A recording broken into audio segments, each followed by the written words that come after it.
Ce qui se passe chez nous, ça va se passer chez moi. Il faut être fier de soi. Si tu développes tes hôpitaux, si tu construis tes écoles, tu formes tes cadres. Tout à l'heure, on a parlé d'immigration. Mais si nous formons nos cadres chez nous-mêmes, même en Afrique, il n'y aurait pas été l'immigration en Europe. C'est eux qui allaient pleurer, parce qu'il manquerait de cadres. Malheureusement, nous, on n'a pas tiré des leçons de ça. On préfère chacun une université, chacun une école, chacun un hôpital.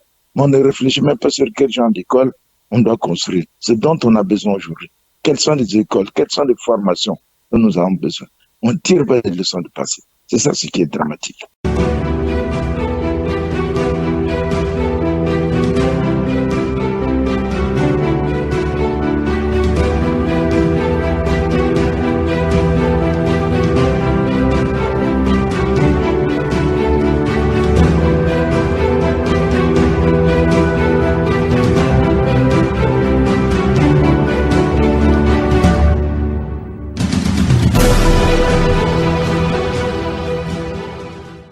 Bonsoir, chers auditeurs et chères auditrices de la Radio Bakambi. Vous êtes en compagnie de M.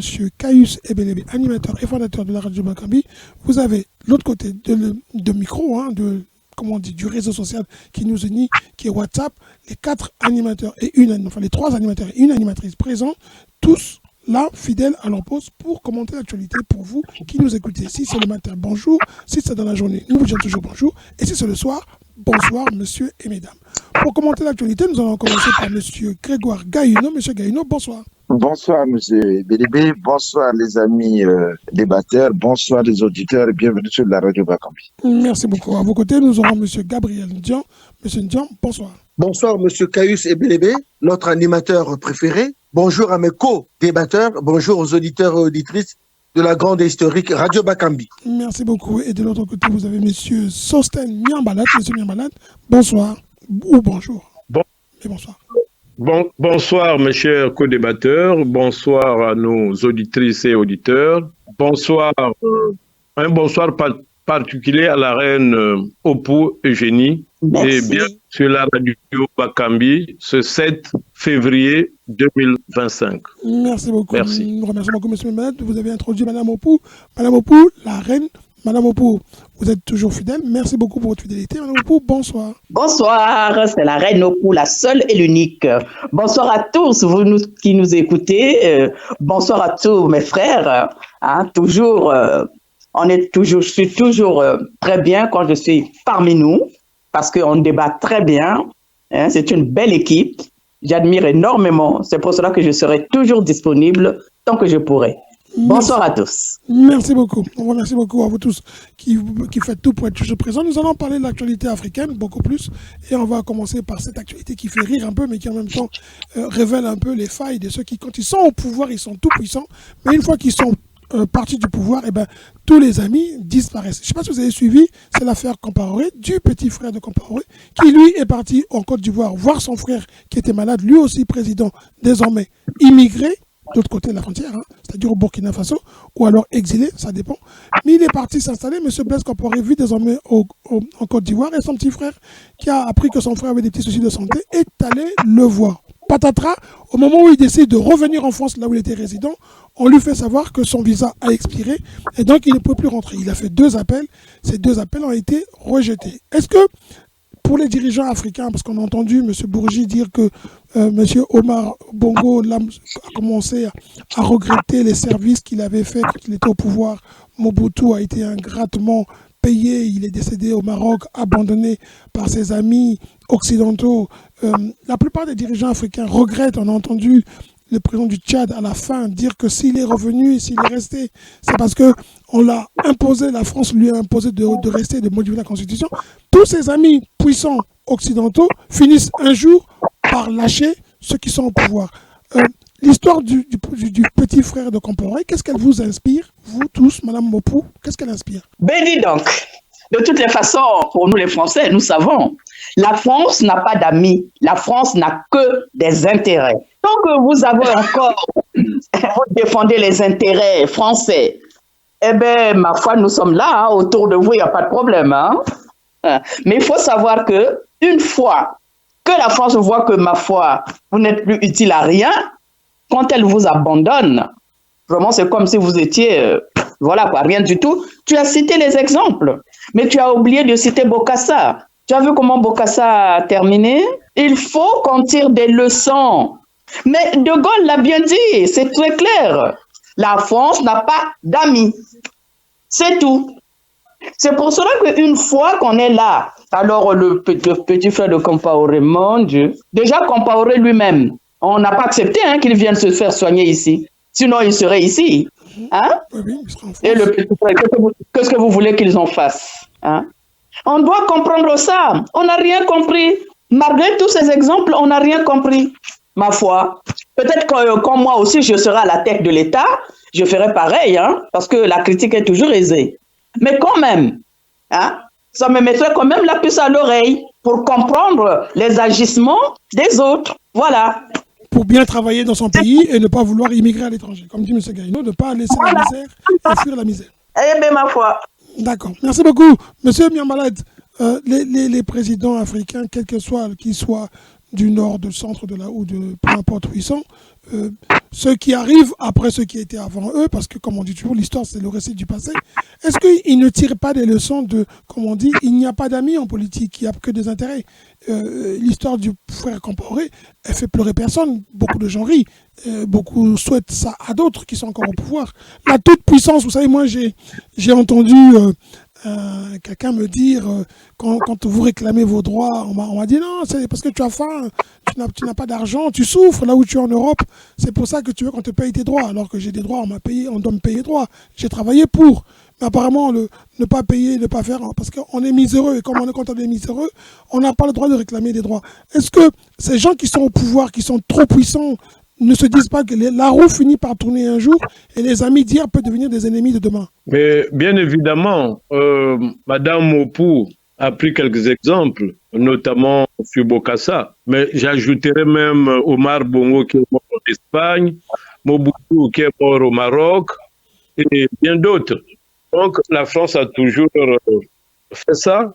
Quand ils finissent de vous presser comme un citron, ils jettent à la poubelle. C'est la politique de la France. Il n'y a pas d'amis, il n'y a que des intérêts. Et évidemment, le frère de Blaise Compaoré, il s'appelle aussi Compaoré, mais il a toujours son deuxième coup. Quand le régime de son grand frère est tombé, il a interdiction même d'entrer en France. Compaoré lui-même a payé les frais, raison pour laquelle, parti en Côte d'Ivoire, qu'il avait la double nationalité, puisque c'est pas mais ivoirien. Donc, il n'est pas en exil ivoire, il est ivoirien. Donc, c'est comme ça. Mais nos dirigeants, ils prennent jamais conscience parce qu'ils sont emprisonnés par le pouvoir, leur bulle, et les faux amis les utilisent. Raison pour laquelle ils martyrisent leur peuple en croyant que non, ils seront comme le moment de Ferdinand Oyono, un célèbre Camerounais, avec son livre que nous avons peut-être étudié au collège, qui se nomme Vieux nègre et la médaille. Donc, ils sont toujours dans cette lancée du Vieux nègre et la médaille. Le célèbre Meka qui devrait être décoré par le grand chef des Blancs. Voilà, donc on est toujours dans le roman du Vieux nègre et la médaille. Et à la fin, c'est la misère de tout le monde. Il n'y a rien de pire. Merci beaucoup. Monsieur Ndion, Monsieur Ndion n'a pas encore parlé, ni M. Gaïno d'ailleurs. Monsieur Ndion? Oui. Oui. Alors, je pense que pour aller dans le même sens que M. Sosthène Miambala, je dirais ceci. Ça, c'est une leçon sur l'ironie de l'histoire. C'est une leçon d'humilité que normalement tous nos chefs d'État, tous nos présidents, tous nos dirigeants politiques d'Afrique devraient tirer. Cet exemple-là du petit frère de Blaise Compaoré. Par ailleurs, il faut se rappeler que nous ne sommes que des êtres humains. La vie, elle est sinusoïdale. Il y a des hauts, il y a des bas. Si tu oublies cette vérité-là, alors tu n'as rien compris de la vie. Une sagesse africaine dit ceci. La vie, c'est comme un fleuve. Il ne faut pas se moquer de celui qui se noie tant que toi-même, tu n'as pas encore traversé le fleuve. La vie, c'est comme un fleuve. Il ne faut pas se moquer de celui qui se noie tant que tu n'as pas encore traversé le fleuve. La vie, elle est longue. Ça parce que ton frère est président, ton neveu est ceci, voilà. Et tu prends les gens de haut, tu considères que voilà. Tu oublies qu'un jour viendra où ce pouvoir va s'arrêter, où tu le perdras, où que la mort peut aussi arriver. Voilà. Toutes les situations prévisibles et imprévisibles peuvent arriver et ça peut faire de toi, ça peut changer ton... Voilà. Moi, ma mère me disait, paix à son âme, hein, elle vient de mourir, ça fait 7 mois, elle me disait, tous les jours, tu manges dans une assiette. Il ne faut pas oublier qu'un jour, tu mangeras sur une feuille de papier.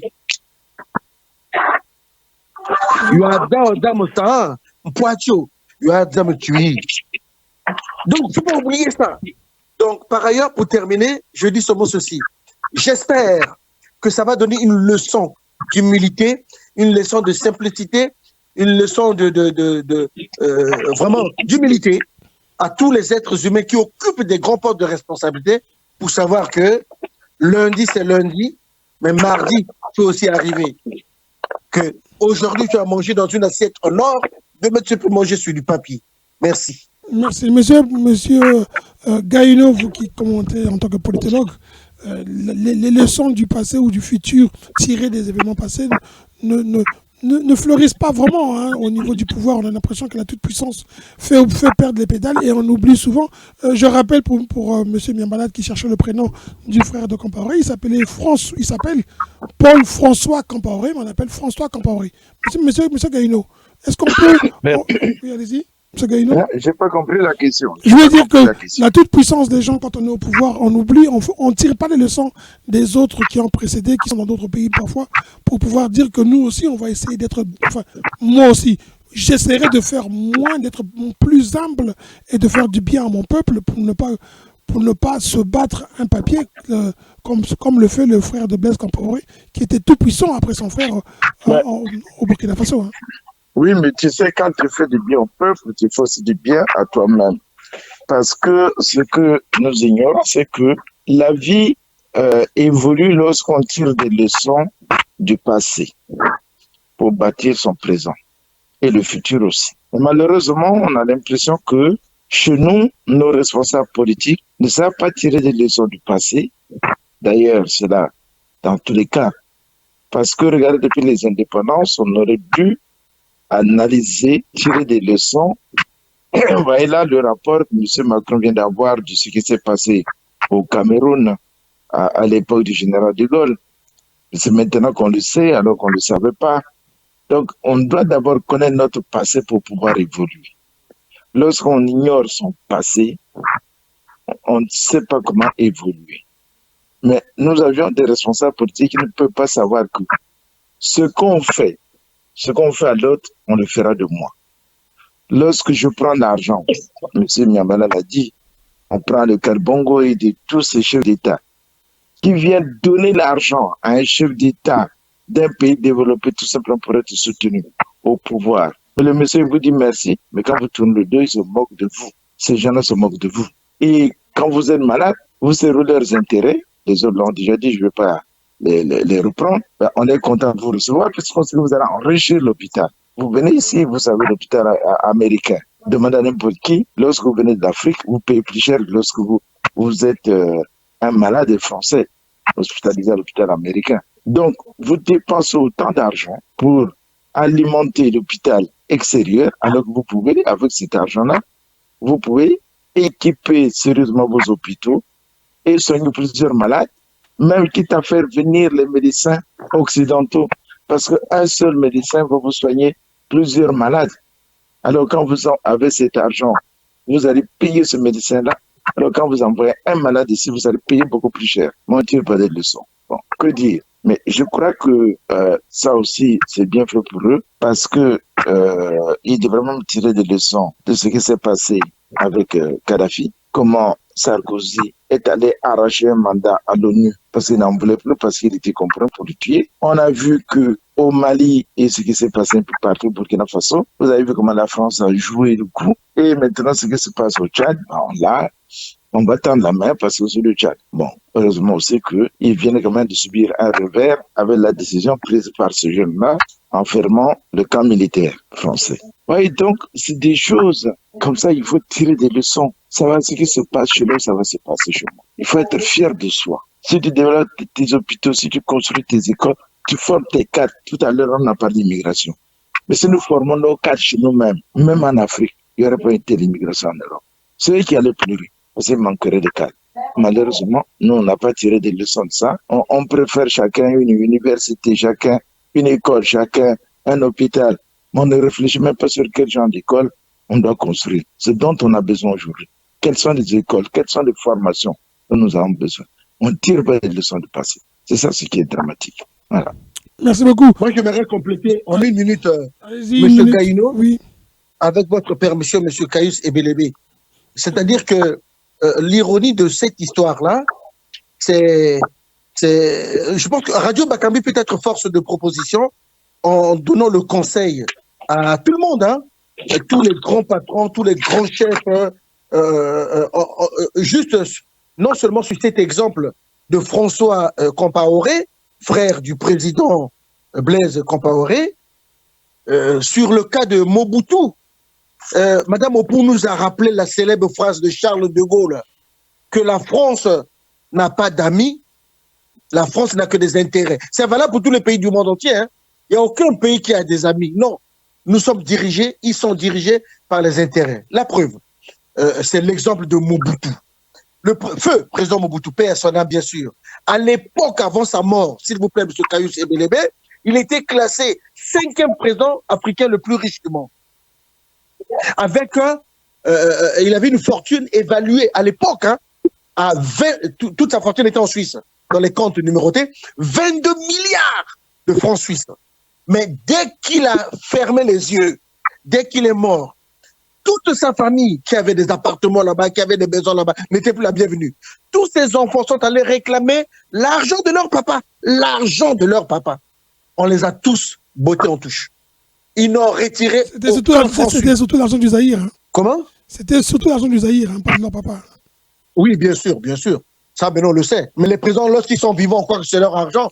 Mais quand ils meurent, on se rend compte que c'est pas leur argent parce que ils vont pas faire des économies avec leur salaire là pour avoir 22 milliards de francs. Est-ce que même pendant une vie, est-ce qu'avec nos propres salaires là, les salaires seulement que nous avons là, est-ce que tu peux avoir 1 milliard? Tu peux pas. Quel calcul tu vas faire? Avec les salaires des pays africains, même d'un président de la République, tu peux avoir 1 milliard, 2 milliards. Comment? Tu fais comment? Donc, bref, juste pour dire que ces pays européens, les pays en général n'ont pas d'amis, ils n'ont que des intérêts. Et lorsque Mobutu est mort, la Suisse a estimé qu'il n'a plus d'intérêt avec ce cadavre-là, ce mort. Et donc, même les enfants de Mobutu n'étaient plus admis et n'ont même pas pu récupérer sur les comptes numérotés de Mobutu un seul franc suisse. Et ne parlons même pas de la République du Zaïre à l'époque, qui a fait toutes les demandes nécessaires. Ils n'ont rien obtenu. Et j'espère, ceux qui sont encore vivants, les présidents qui sont vivants, de l'Afrique du Sud jusqu'en Algérie, en passant par l'Afrique de l'Ouest et l'Afrique de l'Est, prendront conscience de cet exemple de François Compaoré, que la vie est un long fleuve. Quand tu ne l'as pas encore traversé, ne te moque pas de celui qui se noie. Merci. Monsieur, pendant que vous êtes en train de parler, j'étais en train de regarder dans Jeune Afrique pour pouvoir voir le nom du frère de Compaoré, qui est François. Mais il y a une information qui vient juste d'arriver, il y a 1 minute à peu près, 2 minutes désormais. Le président du Parti démocratique et le PDCI, M. Tidjane Thiam, renonce à la nationalité française pour n'avoir que comme nationalité exclusive la nationalité ivoirienne, condition sine qua non pour se présenter à la primature, à la présidence de la République selon la constitution ivoirienne. Donc M. Tidjane Thiam a renoncé ce matin, 7 janvier, à la nationalité française pour se présenter à la présidentielle. Ça vous montre qu'on peut... Oui, monsieur, oui, qui veut commenter, monsieur? Oui. Une petite question, parce que ça m'étonne quand même, on est sur un monde planétaire. Oui. Pourquoi est-ce que les Occidentaux n'ouvrent-ils pas des comptes en Afrique? Il n'y a que les Africains qui viennent ouvrir les comptes offshore en Europe. Ça devrait nous interpeller. Aucun chef d'État, aucun homme politique français, allemand n'a un compte dans aucun pays africain. Est-ce que la réciprocité, c'est seulement dans d'autres choses, mais ça devrait être comme ça. Vous voyez, les Français ont des comptes en Suisse, aux États-Unis, mais sauf en Afrique. Les Allemands, idem. Mais c'est des choses qu'on devrait quand même s'interroger. Voilà, c'est mon questionnement. D'accord. Moi, je peux répondre à ton questionnement. Déposer de l'argent dans les comptes bancaires africains, c'est contribuer directement ou indirectement au développement socio-économique de l'Afrique. Or, ils n'ont aucun intérêt. Aucun Européen, aucun Occidental en général n'a un intérêt pour développer l'Afrique. C'est pas possible. On va dire les décideurs. Les décideurs ne voilà. Pas. Donc, par contre, ils ont des maisons chez nous. Hein. Par contre, Sosthène Niambala, ils ont des maisons en Algérie, au Maroc, un peu partout, au Côte d'Ivoire. Hein. Ils ont des maisons. Mais déposer leur argent chez nous pour que notre argent puisse être fructifié, leur argent puisse être fructifié par nos banques et contribuer à la circulation monétaire et au développement du pays. Non, ça, ils ne peuvent pas le faire. Parce que jamais de la vie, l'Occident ne peut solutionner le problème du sous-développement de l'Afrique. C'est pas possible. Alfred Sauvy, c'est là que je vais acheter.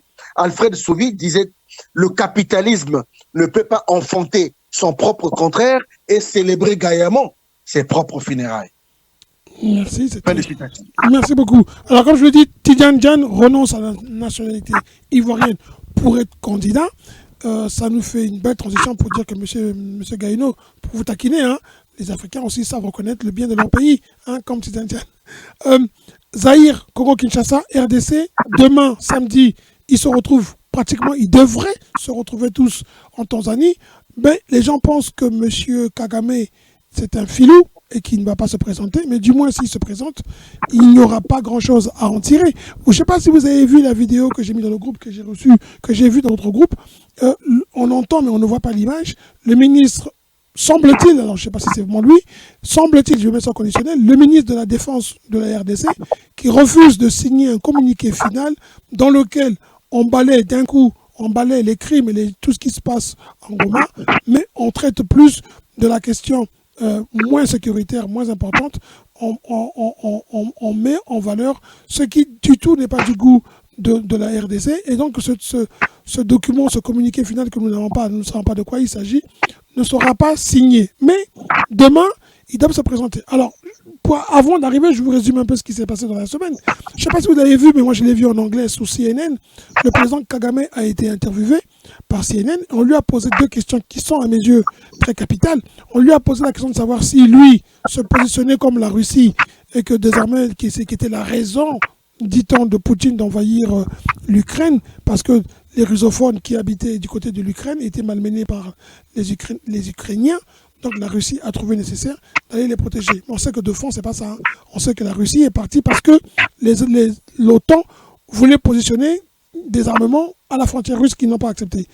L'autre question qu'on lui a posée, au président Kagame, est-ce que, oui ou non, il y avait des militaires du Rwanda sur le territoire de la République démocratique du Congo? Là encore, il a répondu, je ne sais pas. Non. Je ne sais pas. Et on lui a demandé, vous êtes quand même le commandant en chef de ce pays qui est le Rwanda. Vous ne savez pas. Il dit, il y a beaucoup de choses que je ne sais pas. Ça a énervé la RDC. Et il a ajouté, on lui a demandé s'il partait pour prendre les richesses de la RDC. Il a répondu qu'il y a des pays qui participent à piller la RDC. Il les a cités nommément, l'Afrique du Sud et les pays d'Europe de l'Est. Il a même inclus désormais le monsieur qui soutient, qui est Nanga, je crois, qui lui qui pointe du doigt la présence des Burundais. Alors, les analyses, et ce que j'ai retenu de Franklin Nyamsi, qui dit ceci, il a le sentiment que le Rwanda veut entraîner surtout l'Afrique du Sud dans un conflit guerrier et il a l'air être prêt. Ce qui m'a encore plus choqué pour terminer, c'est que dans Jeune Afrique, que je cite comme source, M. Kagame dit il a eu un bon entretien avec la présidente de l'Union européenne ou la commissaire chargée de l'Afrique, en fait, de l'Union européenne, et qu'ils sont tombés d'accord pour qu'il y ait un dialogue entre eux, le Rwanda, et la RDC. À aucun moment, ils ne parlent de l'Union africaine. Monsieur Ndian, c'est vous qui allez commencer sur cette question. Je vous pose une question. Plus d'une semaine en passé, On n'entend rien du Congo-Brazzaville. L'Union africaine n'a pas parlé. Le Congo ne parle pas. L'Afrique, très peu. La Tanzanie vient de décevoir apparemment la RDC pour le communiqué final. Moi, je vous pose une question, M. Ndjan, vous êtes économiste, vous êtes politicien. Pendant que les gens parlent, le Rwanda avance encore plus. M. Kagame a démontré qu'il ne prend ses ordres qu'en Occident. Est-ce qu'on peut dire aujourd'hui que M. Kagame ne se considère pas comme un Africain comme les autres? M. Kagame a une stratégie mise en place depuis 1994, au moins, dans un passé le plus récent. M. Kagame a une stratégie qui est connue de tout le monde. Ce n'est un secret pour personne. L'expansion, le développement, l'envahissement de pratiquement l'Afrique centrale à travers le Rwanda. Ça, tout le monde le sait. Excusez-moi, comment on appelle comment on les appelle? Parce qu'il y a les Bantous, et puis eux, ce sont les Tutsiland. Non, ils ont un autre nom, les Ilotiques. Eux, c'est pas des Bantous. C'est pas les Bantous. Hein. Non, c'est Ilotique. Ilotique, c'est ça, c'est le mot, c'est les Ilotiques. Voilà. Alors, monsieur Onana, qui est un expert dans ce domaine, explique que les Ilotiques ne considèrent pas les Bantous comme des êtres humains et que le plan de Kagame est justement l'accaparement des richesses pour lui, mais une bonne partie pour l'Occident. Allez-y. Tout à fait. Et je me permets de rappeler encore que selon la stratégie du président Kagame, c'est que pour lui, avant que les Européens n'arrivent en Afrique, donc avant la traite négrière, avant le commerce, avant la colonisation, avant que le blanc, excusez-moi du terme, ne mette pied en Afrique, pour lui, le Rwanda occupait toute l'Afrique centrale là. Et donc, les Bantous sont venus d'ailleurs pour venir occuper cette partie. Donc, il veut rétablir les anciennes frontières, ce qui est archi faux, historiquement parlant. Les Bantous sont reconnus avoir occupé cette partie-là depuis la nuit des temps. Bref, M. Kagame joue la carte de la confusion. Il dit, je ne meurs pas tout seul, il faut que j'embarque tout le monde. C'est pourquoi il cite tous ces pays que tu as cités là. Pour lui, l'Afrique du Sud est dedans aussi, pour lui, le Burundi est dedans aussi, l'Ouganda est dedans aussi, le Kenya est dedans aussi, ainsi de suite. Et voilà qu'il dit, il veut discuter, mais pas avec l'Union africaine. Il veut discuter, pas avec les pays frontaliers à la RDC. Il veut discuter seulement avec l'Union européenne. Est-ce que c'est sérieux ça? Est-ce que c'est un homme sérieux? Il veut discuter, oui, mais il choisit ses interlocuteurs. Mais à tous les rendez-vous qu'il a eu, il s'est fixé avec Tshisekedi, le président Tshisekedi, avec la RDC, il ne s'est jamais présenté. Hein. À tous les rendez-vous, il ne s'est jamais présenté. Et donc, ce n'est pas celui de demain ou d'après-demain où il va se présenter. Hein. Il joue la théorie du chaos, la théorie du vide, la théorie du pourrissement. Voilà. Et de la victime. Et de la victime, qui n'est pas au courant. Surtout, voilà, il est au courant de rien. Il est léger dans son... c'est calculé, ça. Comment il peut se permettre de dire que je ne sais pas? Alors que le président de la République, selon la constitution du Rwanda, et de tous les pays du monde entier, hein. C'est comme ça, le président de la République est le chef des armées. Alors ton armée est allée rentrer dans un autre pays depuis 30 ans et occupant toute la partie est d'un autre pays, et toi tu n'es pas au courant. Et pire, tu arrives à répondre à dire que voilà, il y a beaucoup de choses que je ne sais pas. Hein. Ah bon? En matière militaire, tu peux répondre comme ça? Et regarde, il commence à accuser donc l'Afrique du Sud. Donc c'est maintenant lui la victime. Ça c'est le monde à l'envers, quoi. Ce que nous fait le président Kagame, c'est vraiment le monde à l'envers. C'est lui qui est l'envahisseur, c'est lui qui attaque, et il se transforme, il devient la victime. Donc, la théorie de la victimisation, c'est fini, M. Kayous. Les Congolais de la RDC, à qui le peuple congolais, les peuples d'Afrique centrale sont solidaires, ont compris. Mais il ne va pas gagner cette guerre, parce que la vérité n'est pas de son côté. La victoire est certaine, la victoire congolaise est certaine, car leur cause est juste. Je termine par là. Merci beaucoup. Monsieur Gaïno, comment on peut expliquer que M. Kagame préfère prendre les appels de l'Union européenne, à qui on reproche, entre autres, que ce soit eux qui bénéficient du pillage de la RDC par le Rwanda? Et là, comme dirait M. Miambalat, la démonstration est faite que il s'occupe, c'est lui vraiment qui travaille pour les Occidentaux. C'est-à-dire qu'il y a un député européen qui dit, pour lui, il ne s'agit même plus de pillage. Il imagine que ce n'est plus une question de pillage, c'est plutôt une question du Rwandais qui culpabilisent l'Européen parce qu'ils ne les ont pas soutenus durant le génocide. Et donc, en retour, ils demandent à ce que les Européens ferment les yeux dans la barbarie qu'eux sont en train de faire en Afrique, notamment en RDC. Oui, mais tout à l'heure, M. Gabriel disait que les velléités de M. Kagame sont connues de tout le monde en Afrique. Je ne crois pas. Parce que si les gens connaissaient vraiment ces velléités-là, je pense qu'il y aurait, comment dirais-je, une coalition qui allait se former au niveau de l'Afrique pour dire non, il faut arrêter cet homme-là qui a des idées expansionnistes. Parce que tout le monde sait, les enquêtes l'ont mené et l'ont montré que l'armée rwandaise est bel et bien impliquée dans cette guerre. Donc, mais il est soutenu par qui? Par les Occidentaux, comme vous venez de le dire là. Il est soutenu par les Occidentaux qui ont aussi une dette morale vis-à-vis de ce pays-là, puisqu'ils ont poussé des génocides et aujourd'hui, on le laisse faire. Et ensuite, eux aussi, ils profitent, puisque quand ils volent les minéraux là-bas, ils les vendent à qui? Ils les vendent aux Occidentaux. Et vous savez à quel prix ils les vendent? Oui, donc tout cela, ce sont des choses qu'on devrait plutôt faire connaître à la population, et les Africains devraient prendre conscience qu'on ne peut pas le laisser. Là, il y a le Burundi qui aussi se méfie et qui se prépare, parce qu'on a vu déjà les militaires rwandais au Burundi là-bas. Donc, vous voyez, la situation est très grave. Après le Congo démocratique, il va aller vers où? C'est ça le problème. Donc, moi, je pense qu'il faut absolument que certains présidents qui n'ont pas compris, qui a encore, il faut leur enlever peut-être les œillères pour qu'ils voient clair devant ce qui se passe à côté.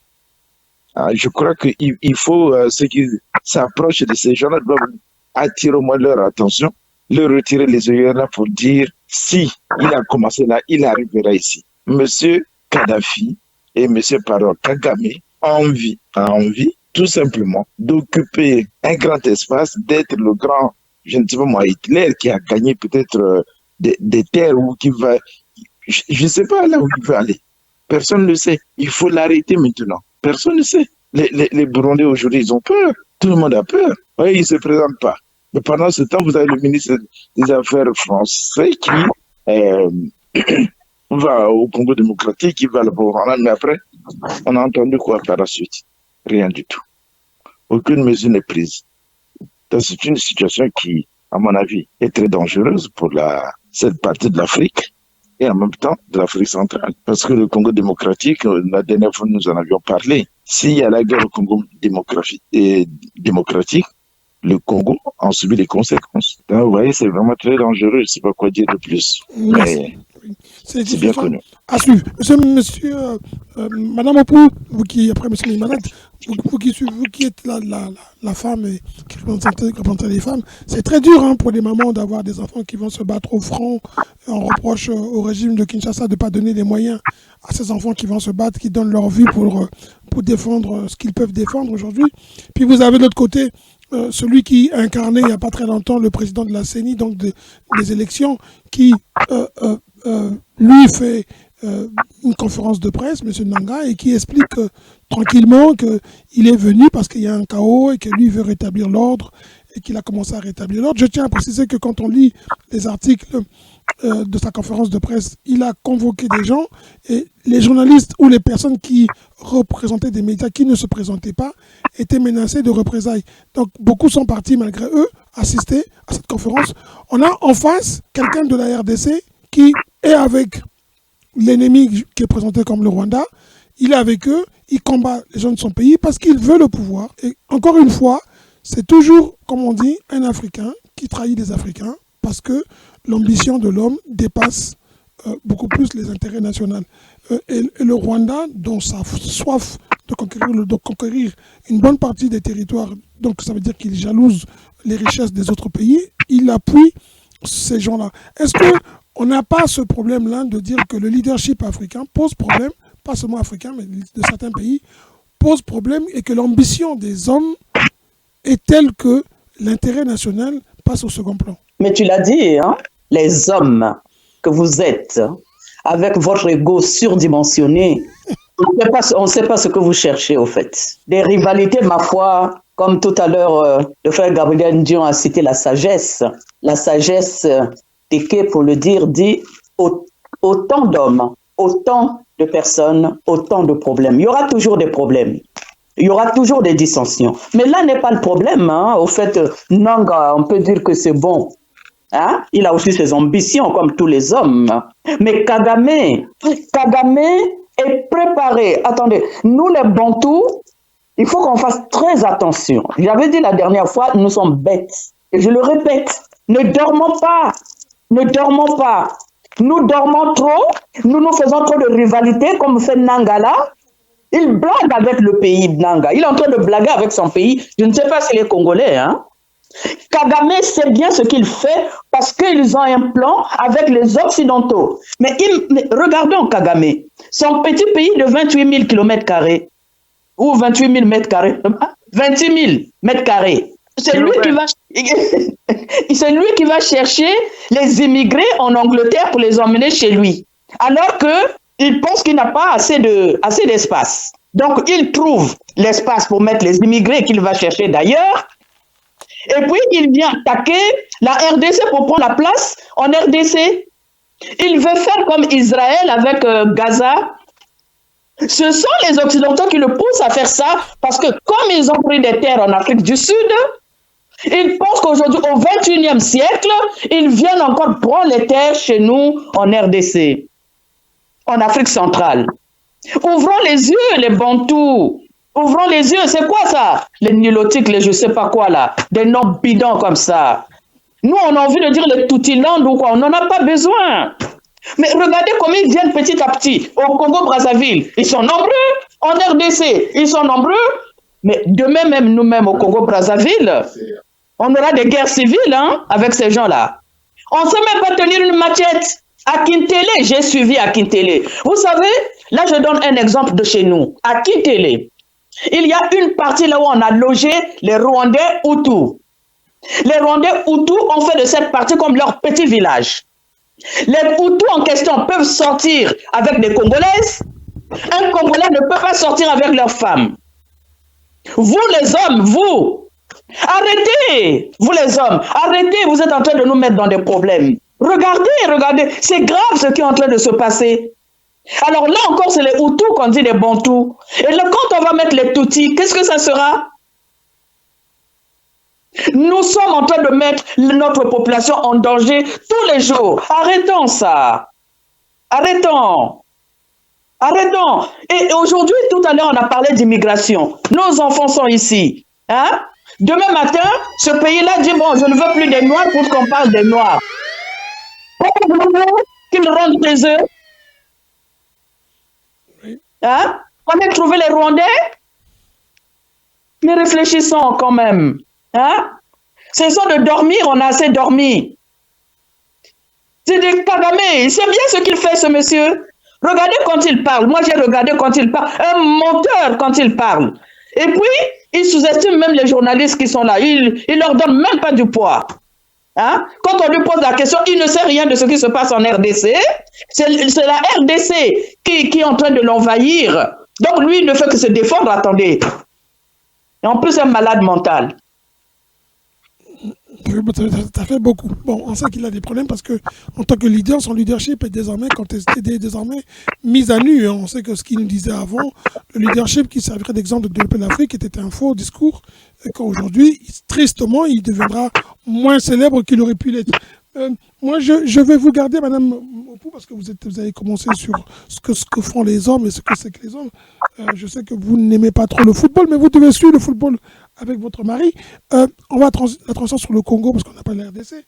Le Congo-Brazzaville a reçu un courrier de la FIFA qui désormais interdit à la FECOFOOT, qui l'exclut d'abord des instances de la FIFA et qui l'interdit de toute compétition. Alors, les Congolais disent beaucoup de choses, on leur reproche de beaucoup de choses, on nous reproche à nous de commenter l'actualité et de dire beaucoup de choses qui ne sont pas vraies.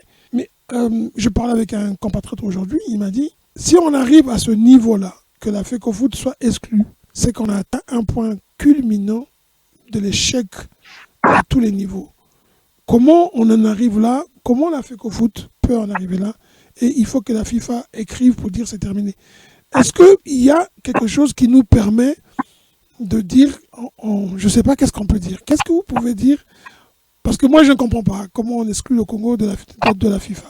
La FIFA, pour vous, c'est une fédération nationale de football. Elle prend toutes les fédérations. Et le Congo, il y a trop de disputes à la Fédération africaine, à la congolaise de football. Il y a trop de présidents qui apparaissent. Les instances sont changées du jour au lendemain. Et la FIFA en a eu marre. Elle a dit, bon, ce désordre-là, terminé. Un commentaire? Défendre le Congo où ce qui se passe est très difficile parce que nous n'avons pas l'information qu'il faut. Si on avait une information, on pourrait dire quelque chose. De l'autre côté, chez nous-mêmes, oui, le courrier est arrivé. Qu'est-ce que de l'autre côté on dit? Qu'est-ce qui s'est passé? Pourquoi on en est arrivé là? Le sport, jusqu'à aujourd'hui, c'est le sport qui unit les peuples, tout comme la culture. On ne pouvait pas imaginer que dans le sport, il pouvait y avoir autant de problèmes pour qu'un jour, on puisse déclarer un pays comme ça, ben, voilà, non grata au sein de leur FIFA. Qu'est-ce qui s'est passé? Quel est le problème? Eux, ils savent. Parce que ceux qui gèrent, les responsables, connaissent le problème parce que s'ils ne connaissaient pas, ils auraient réagi. On ne peut pas nous demander à nous de réagir par rapport à ça. Nous, on ne fait que constater la décision qui est là. Et quand on voit la décision, on se rend compte que là, il y a des gros problèmes là. Effectivement, il y a des gros problèmes. Qu'est-ce que vous voulez? Qu'est-ce que vous voulez qu'on dise? On est déçus quand on voit ça. Comment on appelle ça déjà? On est écarté du sport. Ça veut dire quoi? Moi, j'aime le foot. Hein? Quand dans le temps là où on avait les Diables Noirs, Aiglans, on avait, comment on appelle ça déjà? Hein? Le patronage, l'équipe c'était l'équipe des élèves, quelque chose comme ça. Hein? Et puis voilà quoi. Quand il y avait Diable Noir qui jouait avec Diable Noir Yakaramama qui jouait avec Étoile du Congo, Kalou, hein? On a supporté. Moi j'allais au stade Massamba Débat là actuellement. Hein? J'admirais le sport. Mais depuis, le sport a disparu chez nous. Je ne sais pas, en tout cas, je ne fais plus attention. Mais moi, j'adore le sport. Hein. Quand il y a eu les équipes, le mondial qu'il y a eu en Côte d'Ivoire, on a bien supporté ceux du Congo démocratique hein, qui étaient là.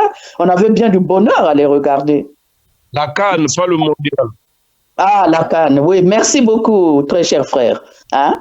On a eu du plaisir à le regarder, à les soutenir, même si il y a une là qui est venue raconter sa petite vie quand on allait à la demi-finale, hein, là où on s'est un peu détourné, mais bon, hein, on les a supportés jusqu'au bout.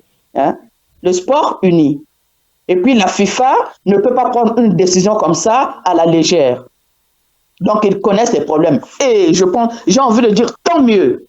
Comme ça, au moins, les nôtres aussi vont être regardants dans le travail qu'ils font pour savoir que là, parce que si c'est nous actuellement qui commentons l'actualité, si nous, on avait dit un jour, bon, ben, chez nous, notre sport là, les responsables là ne travaillent pas bien et tout, on aurait dû nous causer des problèmes pour dire, on est en train de les accuser ou on est en train de les détruire.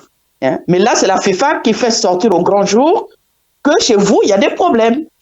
Et que ces problèmes que vous posez là, nous, on ne peut plus les supporter. Maintenant, là, ils vont regarder leur cahier de charge et pouvoir se rectifier. En quelque chose, malheur est bon. Donc, voilà quoi. Si j'avais quelque chose à dire.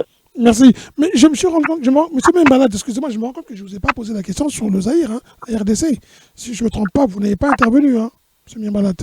Oui, mais je me rends compte que vous êtes parti du coq à l'âne. Non, pas du coq à l'âne. J'ai enchaîné sur l'autre sujet parce que j'ai bien dit que la RDC serait un sujet qu'on allait parler, mais qu'on n'allait pas rester longtemps parler du Congo.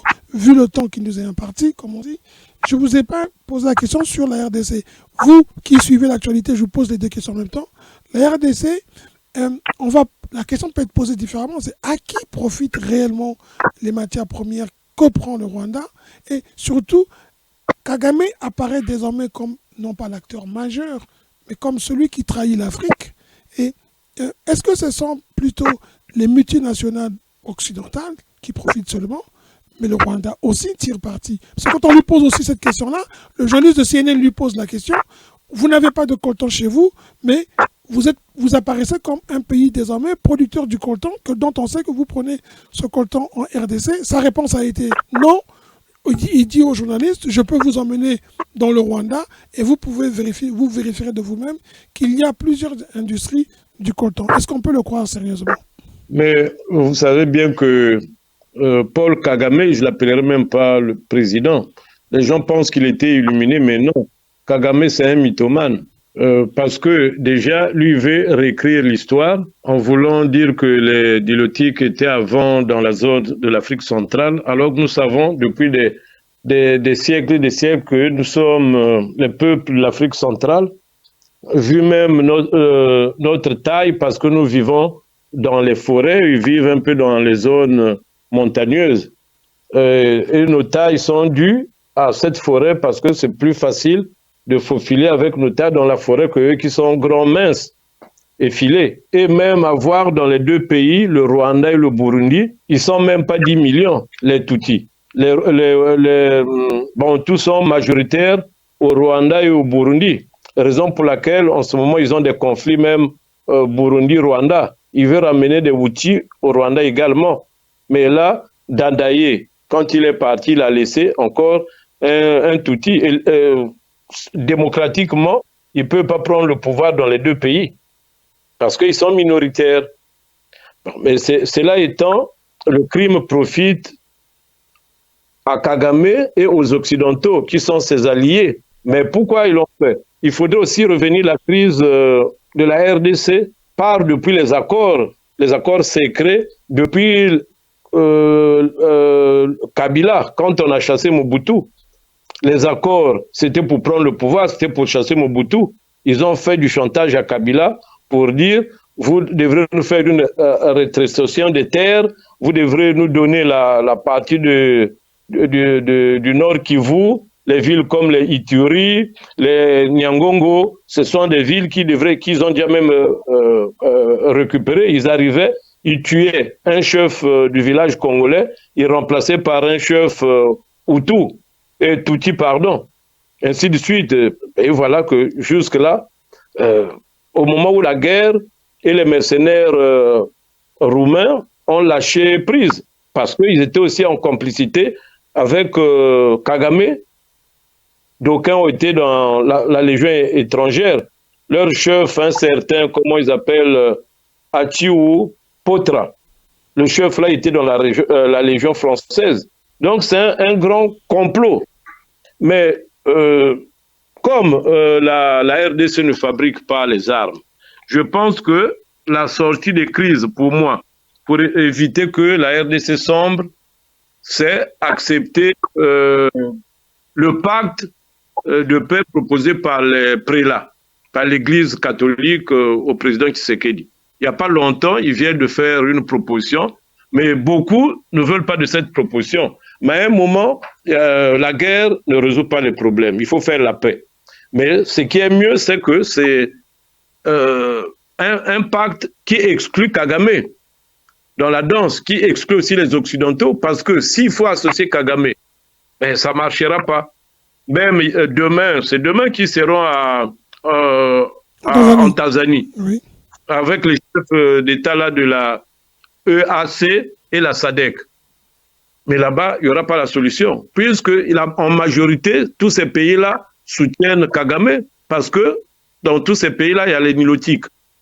L'Ouganda, Tanzanie, donc ce sont leurs frères.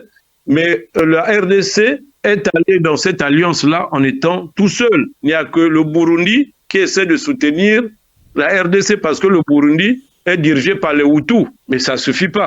Je pense que, je ne sais pas, M. Ebelebe, si vous êtes au courant de ce pacte de paix-là, proposé par les prélats, proposé par l'Église catholique et l'Église protestante au président Kagame. Ils l'ont rencontré récemment là. Non, je n'ai pas suivi, mais par contre, j'ai suivi que la RDC refuse de signer le communiqué final qui a été proposé par le président tanzanien, qui est président de la CEDAC. Tout à fait, mais parce que les prélats ont coupé l'herbe sous le pied en proposant à Fati qu'il reste président.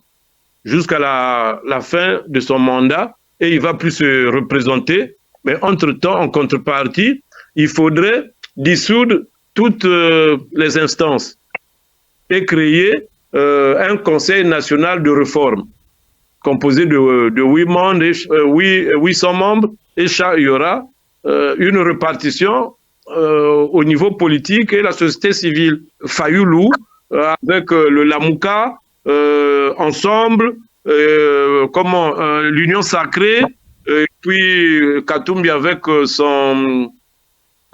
son parti également, son mouvement politique, et la société civile, faire un gouvernement et les élections seront projetées en 2029. Ils vont se partager les postes au gouvernement. Voilà un peu le schéma de la sortie de crise. C'est une sorte de gouvernement d'union nationale, vous voulez dire? Même ça le terme, un gouvernement d'union nationale. Et puis armistier le M23 et l'AFC de Nanga. Oui, mais on peut pas, vous n'allez pas balayer Ivo, mais je comprends que les autres se fâchent. On ne va pas balayer d'un trait les crimes commis par le M23, et puis là, les prélats ont tort quand même. Qu'ils soient prélats ou pas, personne ne va accepter ça. Donc, personne, mais c'est pour eux la solution pour couper l'herbe sous les pieds des Occidentaux et Kagame qui soutiennent la guerre, qui financent la guerre. Mais le M23 vous l'avez dit, c'est un cheval de Troie de Kagame. Alors, comment les prélats peuvent tout d'un coup les demander qu'ils soient, eux, absous de tous les crimes qu'ils ont commis en RDC en envahissant le Goma? C'est permettre à ces gens-là de participer d'abord à la concertation, au dialogue. Mais c'est ce que veut Kagame, qu'on lui donne un territoire comme on fait la Russie. Je pense que là, les autres ont raison de dire que ce n'est pas possible. Non, mais il n'y aura pas Kagame dans le dialogue. Il sera écarté. Mais le M23, vous l'avez dit, c'est Kagame. Pardon? Mais le M23, c'est Kagame. Oui, mais le M23, maintenant là, le chef, c'est Nanga, parce que Nanga, son mouvement, c'est l'alliance du fleuve Congo, là, allié maintenant mais le M23, il y a des Congolais. Il y a des Congolais et certains Rwandais, mais ceux qui viendront de l'Aigle, les Rwandais là ne viendront pas puisqu'ils seront identifiés. Ils ne viendront pas. Mais c'est des Congolais traîtres. Et, vous savez bien que Nanga, c'est un Congolais, c'était lui le président de la commission électorale.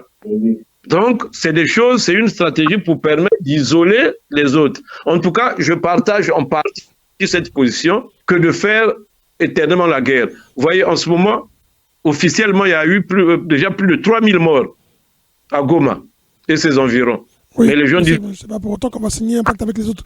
Madame Opou, Monsieur Ndion, Monsieur Gaïno, est-ce que vous pouvez intervenir sur ce que dit Monsieur Miambalad, une proposition des prélats qui veut qu'on intègre dans le plan de paix, qu'on amnistie en quelque sorte le M23 et Nanga. C'est un peu faciliter les choses. Hein. Il suffit d'être envahisseur en pochant de force et les autres doivent s'agenouiller. Je trouve que ce plan, pour moi, il est assez macabre. Qu'est-ce que vous pensez, M. Gaïno ou M. Ndion? Madame Opou aussi pour intervenir. Hein. J'écoute d'abord les autres et puis je verrai. D'accord. Monsieur Ndion, qu'est-ce que vous pensez, M. Gaïno? Je laisse M. Ndion prendre la parole. On laisse la main à M. Ndion. M. Ndion, votre micro est coupé. Hein. Ah, ok. Bon. M. Ndion est en train de dormir. Allez-y, M. Oui, M. Gaïno, tu es le grand frère. Tu es le grand frère, vas-y. Oula. On laisse la main. Vas-y.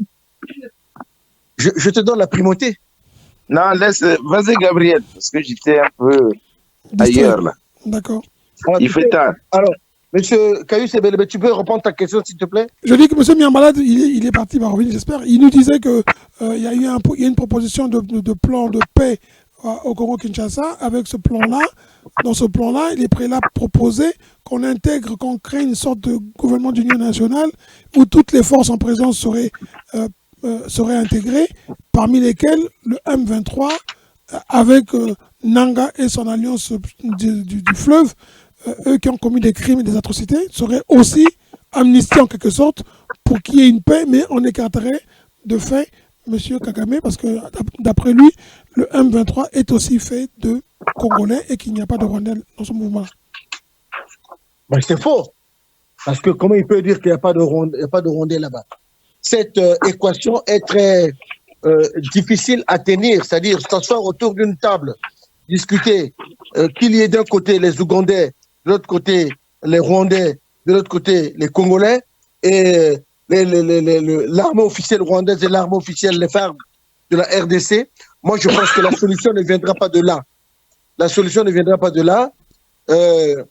J'ai envie de dire, autant que je suis partisan de la paix, partisan de la non-violence, mais là, dans les circonstances dans lesquelles nous trouvons, si je vois le passif de ce bilan, les milliers et des milliers de femmes tuées, les millions plutôt, parce qu'on parle de 15 millions, 15 à 20 millions de personnes tuées depuis que la tragédie a commencé, et surtout ce que vient de faire le Rwanda dernier, voilà. Moi, je pense qu'il faut aller à la guerre. Je pense qu'il faut aller à la guerre et que la République démocratique du Congo, on termine une fois pour toutes. Et puis, entre nous soit dit, je ne pense pas, vraiment je ne pense pas, loin d'être un militaire, loin d'être un stratège des guerres, je ne pense pas que le Rwanda puisse gagner la République démocratique du Congo dans un combat militaire. Même si l'armée rwandaise est bien dotée en équipement, même si la RDC n'est pas suffisamment dotée en équipement, mais avec le sursaut national, le sursaut patriotique qu'il y a maintenant, la RDC finira par gagner cette guerre-là. Moi, je souhaiterais qu'ils aillent à la guerre et qu'ils puissent donner une solution définitive à ça. Mais le Rwanda ne peut pas gagner. C'est pas possible. Ça, c'est mon point de vue. On ne peut pas s'asseoir avec le M23. On peut pas parce que l'équation est trop compliquée. Il y a certaines choses qu'on ne peut pas dire ici, monsieur Kaius Ebelebe.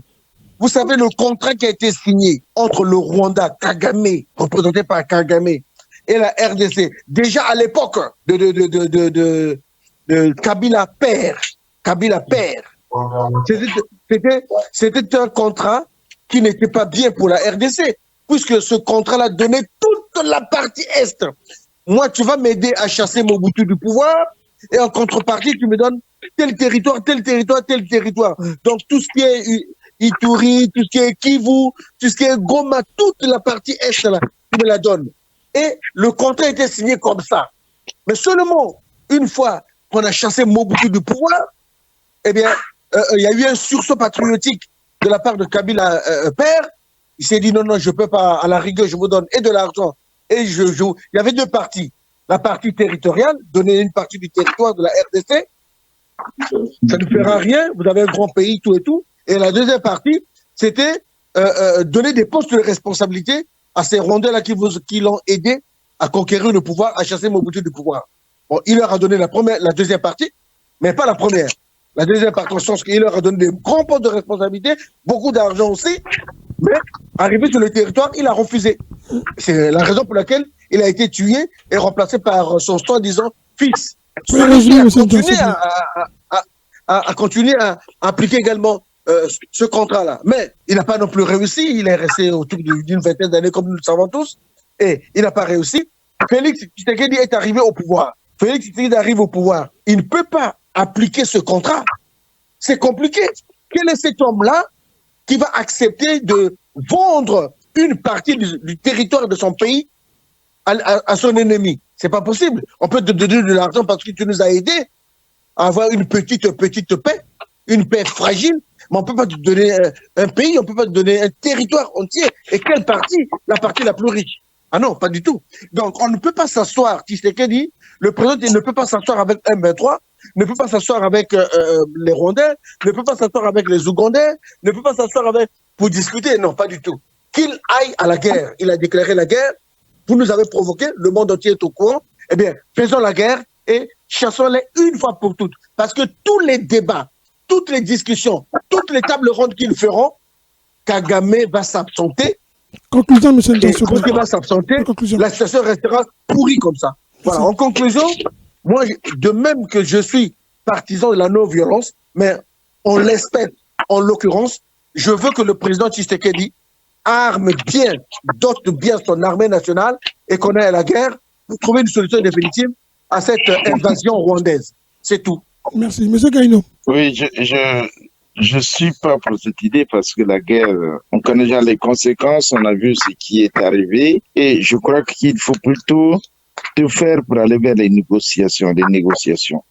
Bon, sur l'autre partie de la partie historique, sur les accords qui ont eu lieu avant, je ne reviens pas dessus parce qu'on en a beaucoup parlé, hein, des accords entre l'ancien entre Kabila père et puis Kagame pour son arrivée au pouvoir, tout ça là, ce sont les conséquences de ces accords-là qui finalement on est en train de subir. Donc pour moi, tout simplement, c'est qu'il faut négocier, mais négocier, il faut avoir quelqu'un en face qui accepte la négociation. Or, d'après ce qui se dit, M. Kagame n'est pas prêt à venir négocier avec Kabila, puisque là, toutes les rencontres qui ont été fixées n'ont jamais eu lieu. Parce que Kagame, il est soutenu aussi, là, je pense bien, on l'a dit, il est soutenu par les Occidentaux, et soutenu par les Occidentaux, il y trouve la force. Mais si tous ces pays-là pouvaient coaliser, les pays de l'Afrique, pouvaient coaliser pour dire non, bon, il y a certains pays quand même qui commencent à parler. Bon, on ne sait pas jusqu'où ils vont partir. Je ne sais plus, ce matin, on parlait d'un pays là, je crois, c'est le Malawi. Non, le Malawi a retiré plutôt ses militaires. Bon. Mais l'Afrique du Sud a donné ses militaires. Hein. L'Afrique du Sud est sur le terrain. Hein. L'Afrique du Sud. Voilà, donc avec si tous les autres pays pouvaient être d'accord pour envoyer les soldats, vous allez voir que M. Kagame va se replier. Mais il va se retirer.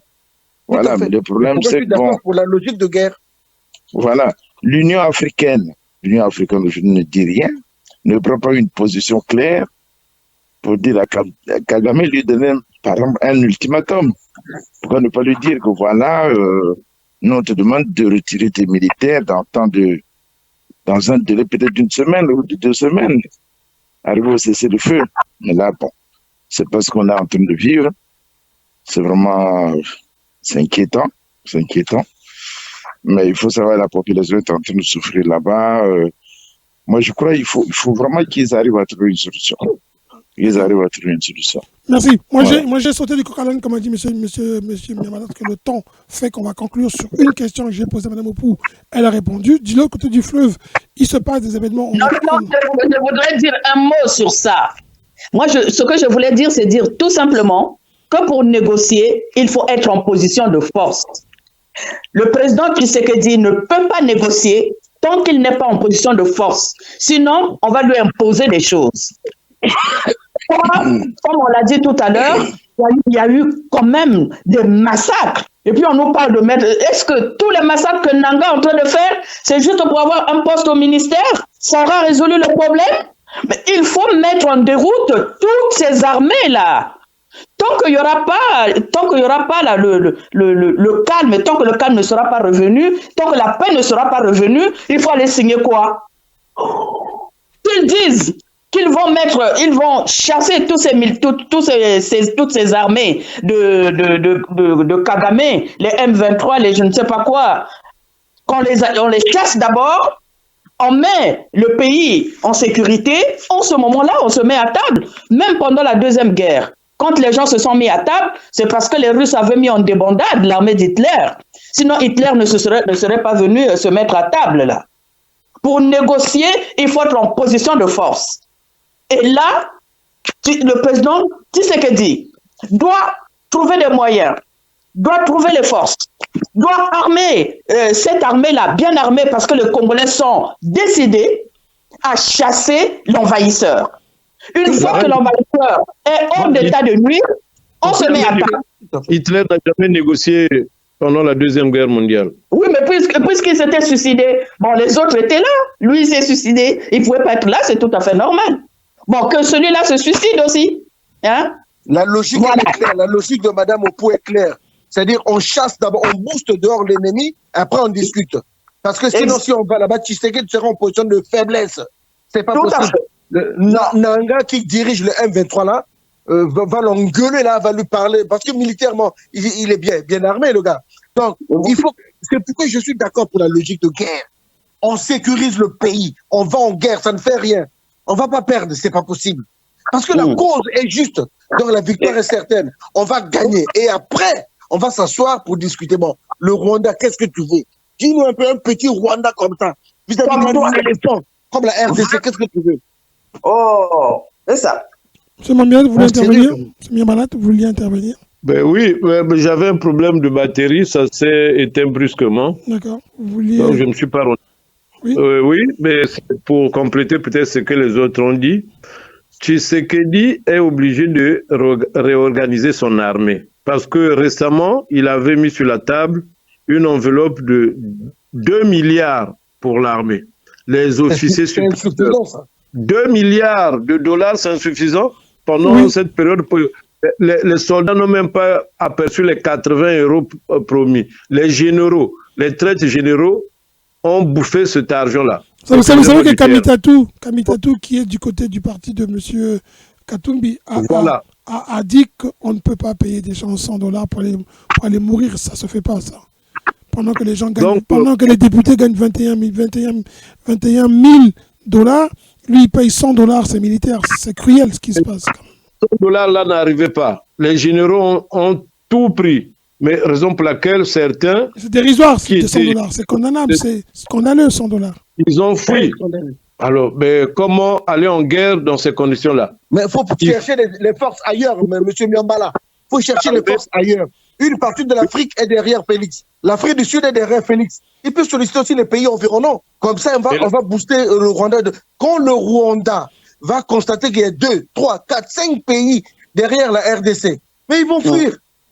Mais tant que la RDC sera seule, le Rwanda sait qu'en équipement militaire, ils sont bien dotés. Et il va faire le dur. Mais doucement, ils vont faire la tête. Doucement, ils vont envahir le Goma. Et puis ils vont descendre doucement. Mais dès qu'il va voir, il y a 2, il y a 3, il y a 4 pays. Si l'Angola se présente là, si on peut essayer de conclure, parce qu'on est à 3 heures de débat, si on peut conclure, s'il vous plaît. Monsieur Patrick Nzion, rien que la superficie, vous savez que 28 000 km², c'est zéro face à 2 250 km². Rwanda, RDC, le problème, c'est un problème d'organisation. La RDC, logiquement, n'a pas besoin d'alliés. La RDC seule peut bouter le Rwanda dehors.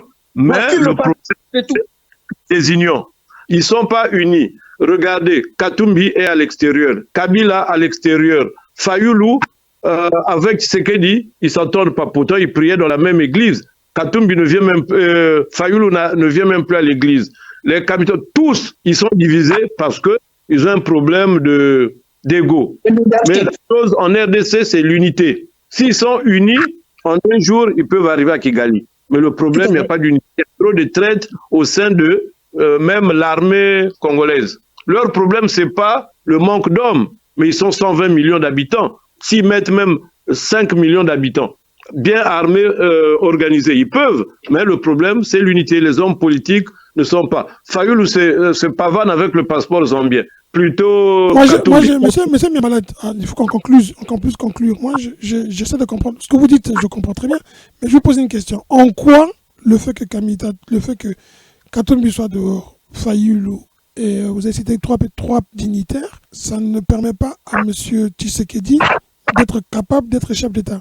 Parce que je ne crois pas que ces gens-là, attendez, je ne crois pas que ces 3 personnages-là agissent contre lui. Ils ne soutiennent pas le Rwanda. Donc, il a le plein pouvoir. Il ne soutient pas non plus Félix. Mais comment le soutenir? C'est lui qui est président, c'est lui qui les a écartés. C'est pas eux qui sont partis. C'est lui qui les a écartés. En quoi? Non, attends, je pose la question. En quoi 3 opposants qui ne sont pas des militaires pèseraient sur le charisme d'un leader comme Tshisekedi de prendre en main la libération de son pays? Mais quand un pays en guerre, il cherche d'abord l'unité de ses enfants internes. Mais quand vous avez beau faire, vous n'avez pas trop de chance de réussir. Quel est parmi ces opposants qui a condamné, en dehors de Fayoulou? Mais qui tend la main? Kamitatou, au nom de Katumbi, a condamné, ouvertement. Mais un ancien président, est-ce que depuis qu'il est parti, Kabila, il est dans le mutisme, mais qui ne dit mot consent? D'accord, moi je pose encore la question. Sincèrement, je sais que vous pensez que leur rôle va jouer.